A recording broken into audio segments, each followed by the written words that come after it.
reading, Yeah. but even if it's comics or sports or the newspaper, you know, Yeah. just so they're doing that, magazines. Yeah. That was the main strategy that I think we talked about. Okay. Second You that. want to add anything? I was gonna, and also the start to, or the finish to start possible, you know, way of freeing us from that process.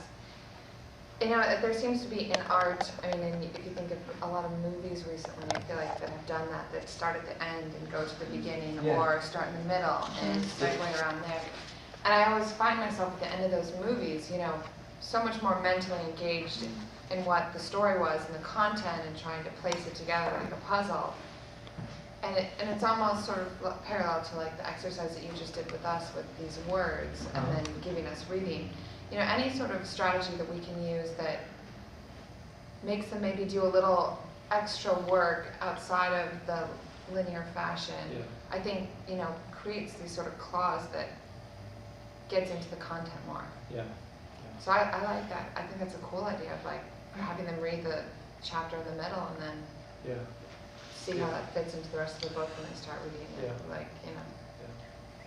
And go ahead. Well, another question came up when in our conversation is how important is it for them to be reading books and newspapers as opposed to reading from the computer? Because we talked a lot about email writing, and is it important for them to actually have the physical paper, or is it fine for them to be reading Yeah. on the screen? And just a question. Oof. The physical presence of a newspaper or text, it's indispensable. Right. But they're so, I mean, the amount of literature they have access to when they stare at a screen is pretty phenomenal as well. And so if you have an assignment like to do some research on some current events, you know, the amount of information that they could Yeah.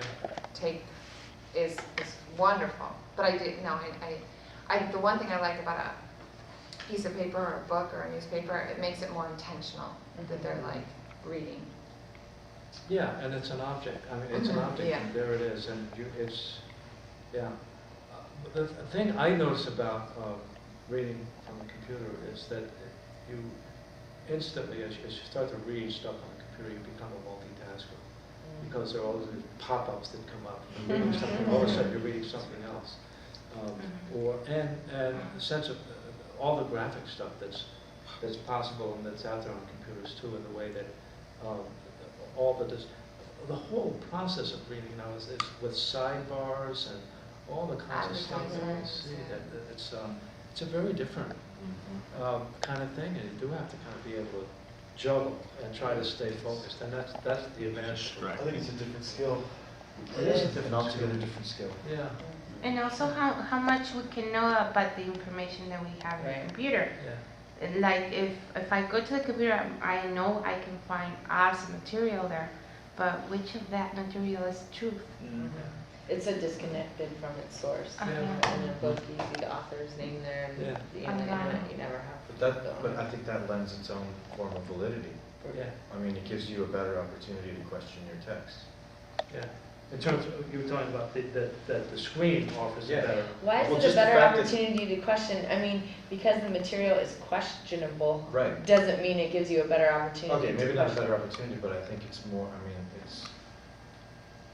you sooner would in much the same way that, you know, you sort of hear people like delineate between, I hear people sometimes saying that they don't believe anything they see on Fox News, Mhm. Right. and then I sometimes hear people saying that CNN is like, you know, God's Gospel. honest truth. Mhm. And I don't know where either of those come from, Mm. Yeah. but at the same time, like, there seems to be a prevailing notion that things like the internet are Questionable. questionable, and I feel like people then, just because of that prevailing notion, sort of question things more naturally, or question them. Yeah. Which people don't do, I think, like, is maybe a If it's big in a problem book. with information assimilation these Mm. days. I think, yeah, I I see what think you a mean. lot of kids, and I think me too, I don't know, is you see something in a book and it gets a certain validity, you accept it. Mhm. If it's in print, it must be true.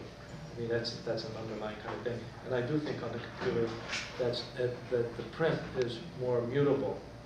I mean, you can go in and, you know, cut and paste, or everybody knows that it's a different kind of thing. It's not set in stone, it's movable, and it's possible to add things to it, to move things, obviously, all the notions of authorship are changing as well.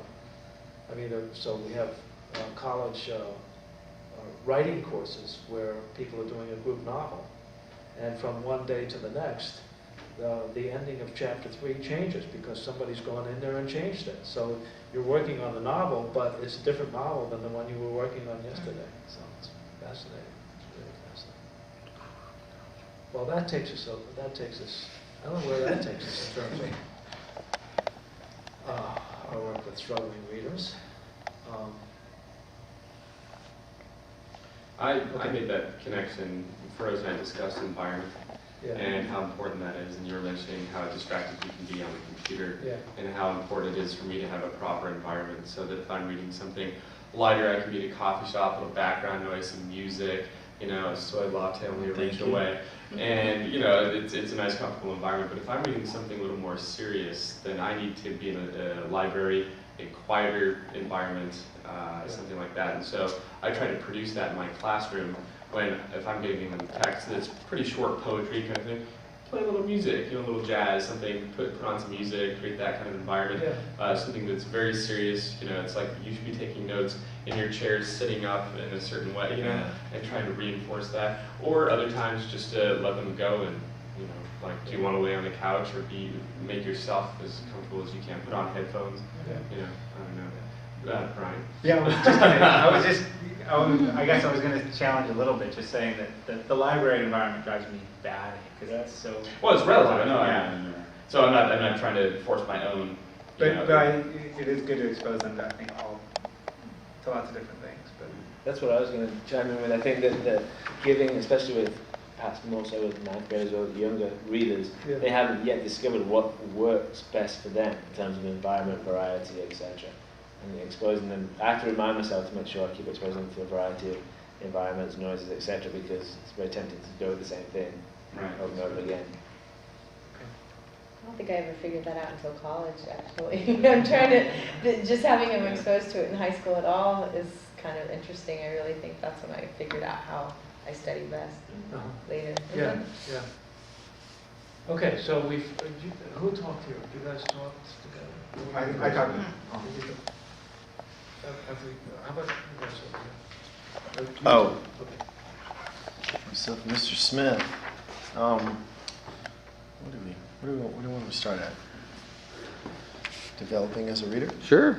Well, we went into the first thing that came to my mind was whatever I'm reading, switch up and start choosing different publications. So if I'm reading Times Literary Supplement or the New York Review of Books, I need to get something else. I need to get Art Forum or American Photography, something different. And I try to encourage the kids to do something different also.